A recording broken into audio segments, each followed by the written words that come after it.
Hello and a very warm welcome. My name is Odo Sendaidukai, and in this video I will show you 5 easy mind-blowing basics for the circle of fifths. There are myths surrounding the circle of fifths, and most people shudder when they hear the term. Rumor has it that the circle of fifths was the inspiration for J.R.R. Tolkien's quote for his novel Lord of the Rings, "One ring to rule them all." But it's all much simpler than most people realize. I usually use the English terms in the video. Cross means sharp and B means flat. This video is about teaching you the basics of the circle of fifths. That you understand the circle of fifths without having to memorize it?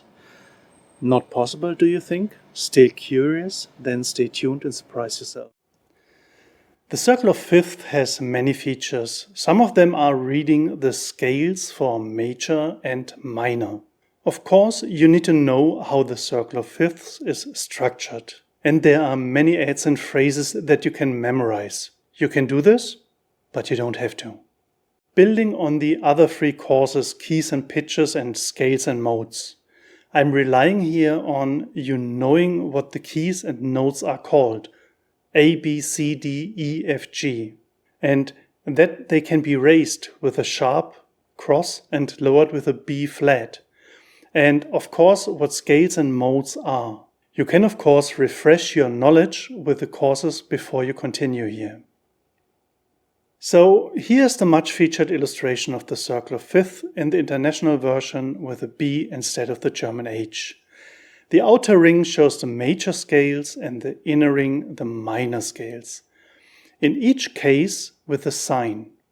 Clockwise from the 12 o'clock position, starting with the C, there are more and more sharps, and counterclockwise with more and more Bs or flats. And the same happened in the inner ring, the minor starting at the 12 o'clock position with the A. As you immediately noticed, the C major and A minor scales are completely unsigned. So only the 7 white keys starting from either C or A up to the next octave, where then everything repeats. And that brings me to the core of why the circle of fifths is called what it is. Fifth is Latin and means 5. You don't have to remember it as long as you can imagine a hand with 5 fingers. By the way, we are talking about the diatonic scale with 7 notes for major and minor. In other words, a subset of the chromatic scale with 12 notes. The fifth in the diatonic scale is always the 5th note in the scale above the root note, and therefore the 7th note above the root note in the chromatic scale, which consists entirely of semitone steps. Therefore, you always get to the 5th or the perfect 5th by counting up or down 7 semitones in the chromatic scale. Now place your right hand on a keyboard with a thumb on the C and another finger on each white key next to it. The index finger is then on the D, the middle finger on the E, the ring finger on the F, and the little finger on the G. You have now placed all 5 fingers on the keys from left to right, or clockwise if the keyboard were round. If you now compare this with the circle of fifths and move the C 1 step clockwise to the right, you will end up at G. This is exactly where your 5th or little finger currently lies. C major is therefore the 0 position, and the first clockwise position is G major, your little finger. The first position also has only 1 sharp or cross. First position, 1 sharp, easy. If you had now started from A minor, the 0th position in minor, then your little finger, your 5th finger, would be on the E, first position, would only have a sharp cross and would be the E minor, also easy. So if you see a sheet of music with a sharp in the note head, it's either G major or E minor. But you don't have to count from C and A every time, because you have the concept of the parallel key for that. You remember to count down 3 semitones from major, and you end up in the minor key, and count up 3 semitones from minor, and you end up in the major key. In our case, count down 3 semitones from G, and you end up directly on the E. Completely simple. So then I'll continue with the major. So I started with my thumb on the C, then my 5th finger, the little finger, was on the G, and now I move my thumb a whole tone or 2 semitones to the right, again in a clockwise direction, so to speak. And I end up on D. Take a quick look at the circle of 5th and you'll see after the G comes the D. Then I move my little finger a whole tone further to the right and land on the A. The circle 5th, check, the A. Then I move my thumb a whole tone to the right from D to E. Circle of 5th, check, E. Then the little finger again a whole tone to the right from A to B, check.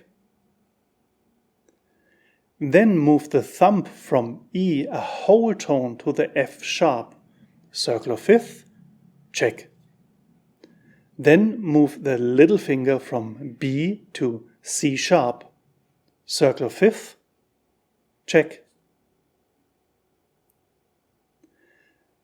That were now 7 steps. Theoretically, you can keep doing this until you reach C again. In practice, however, that would be a lot of sharps or crosses and it would simply get convoluted. Therefore, you can also go around from the 12 o'clock position at C to the left, in other words, counterclockwise. First step. To do this, place the little finger of your right hand on the C and your thumb on the F. Circle of 5th, check, F is correct. Now the whole tone wiggle again. Second step, little finger down a whole tone from C to the B flat. Check, correct. Third step, thumb down a whole tone from F to the E flat. Check, correct. Fourth step, little finger down a whole tone from B flat to A flat. Check, correct. Fifth step, thumb down a whole tone from E flat to D flat. Check, correct. Sixth step, little finger down a whole tone from E flat to G flat. Check, correct. Seventh step, thumb down a whole tone from D flat to B. Check, correct.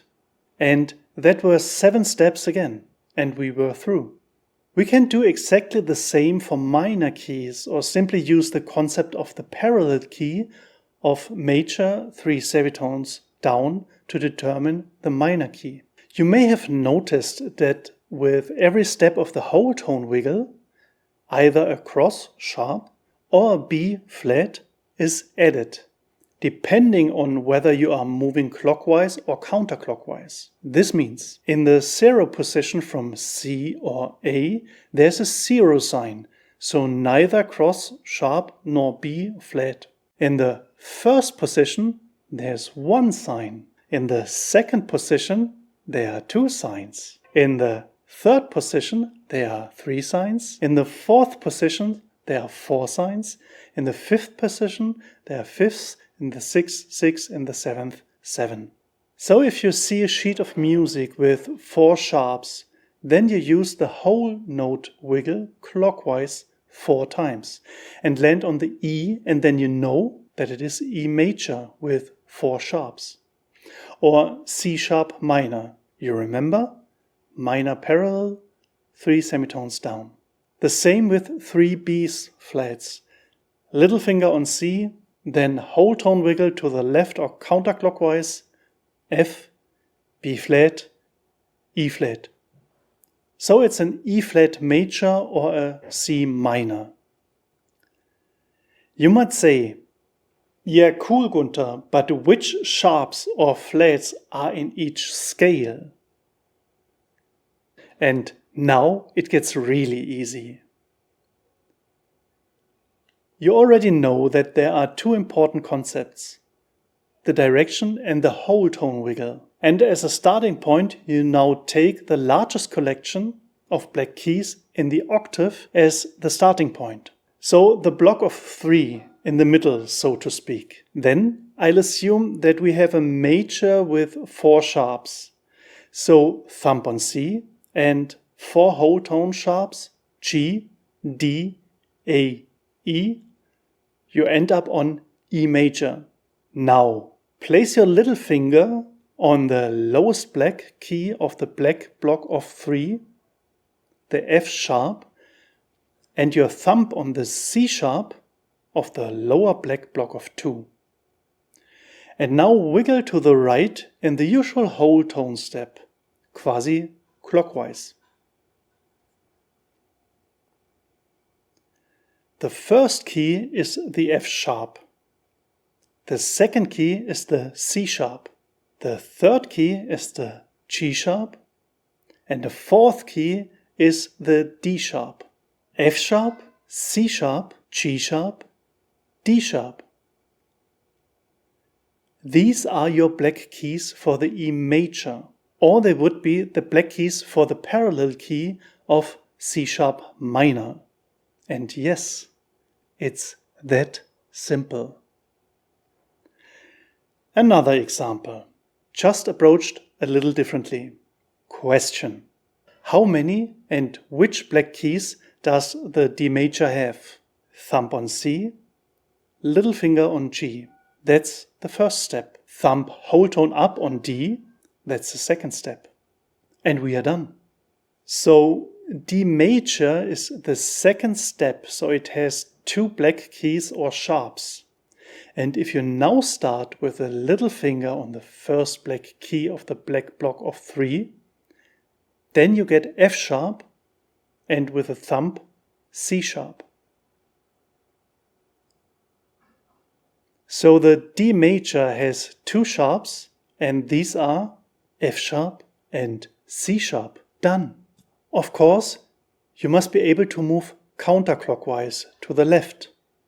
With the black 3 key block, you naturally start on the far right, at the top of the B flat with your little finger. And with a black 2 key block, you also have your thumb on the far right, at the top of the E flat. And then wiggle down the whole tone according to the number of steps. Example: B flat major. How many steps do I need there? Little finger on C, thumb on F. So the first step is thumb F. Second step, little finger B flat. That's it.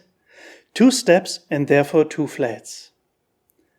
Which B's or flats these are now goes like this. Little finger on the black 3 key block at the top right, B flat. Thumb on the black block of 2 below at the top right of the E flat. That's 2 steps and that's it. B flat major has 2 flats and these are B flat and E flat. As you can see, there are only 5 black keys, but there are 7 steps in the diatonic scale. So what if you have 6 signs, for example 6 sharps or 6 flats? Let's do the example with 6 sharps together and assume that it is a major. That is absolutely easy. Only our 2 basic rules still apply. Sharps clockwise, for example to the right, and only ever move the fingers in the whole tone steps. Thumb on C. First step, little finger on G. Thumb whole tone up on D. Little finger on A. Thumb on E. Little finger on B. Thumb now a whole tone up on F sharp. So 6 sharps are F sharp major or parallel key D sharp minor. Now find out which black keys these are. We cannot do this step by step with the little finger on the F sharp and the thumb on the C sharp and then whole tone wiggle. Or we can take a shortcut and accept that there are only 5 black keys, but we have 6 sharps. In simple terms, this means that all the black keys are in F sharp major plus 1 more sharp. But how do we get there?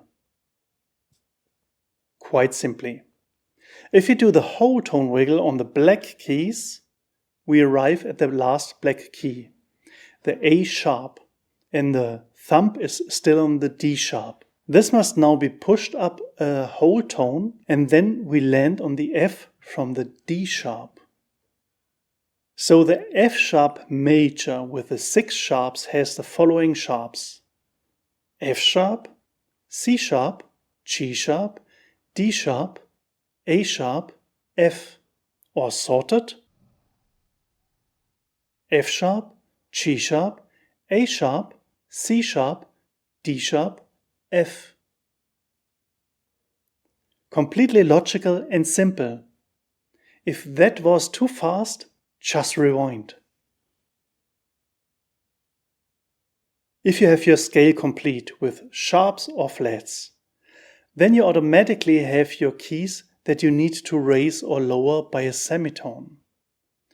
To do this, simply follow the white keys. However, if the scale already starts with a sharp or flat, then you will of course start on the corresponding key, like F sharp. For example, starting on a white key in D major with 2 sharps, F sharp and C sharp, you know that you have to raise the F to F sharp and the C to C sharp. Your scale is then D, E, F sharp, G, A, B, C sharp, and the octave would then be D again. In the last example, the F sharp major, a black key as a start, with the sharps F sharp, G sharp, A sharp, C sharp, D sharp, F, would be the scale F sharp, G sharp, A sharp, B, C sharp, D sharp, F, and the octave then F sharp again. For the B flats, you must of course lower the keys by semitone. In our example, B flat major with the 2 flats, B flat and E flat. This would be B flat, C, D, E flat, F, G, A, and then the octave B flat again. Once you've found a scale and the corresponding sharps or flats, you start with a root note, regardless of whether it is a black or white key. Then just follow the white keys and raise or lower the corresponding key or note, according to your scale. So, to summarize everything again. The fifth or perfect fifth is the 5th scale tone above the root of the diatonic 7 tone scales. The 5th corresponds to the 7 semitones above the root note of the chromatic 12 note scale.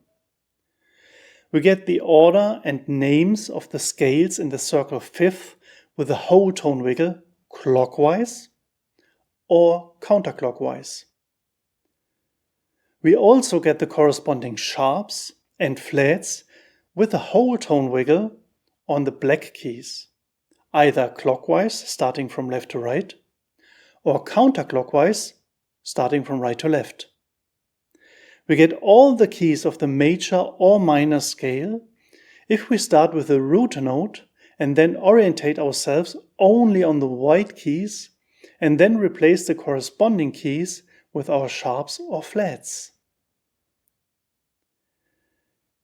If this is still too complicated for you, then perhaps you just ran through the video too quickly. This is purely about understanding. You don't have to memorize any strange formulas. Once you have grasped the principle, you will never forget it again because it can be easily and logically extrapolated without memorizing. So that's it again. My name is Odo Sendaidokai. Thank you for your time and attention, and I hope to see you soon again in the next video. Stay healthy, save the future, take care. See you then. Ciao, ciao.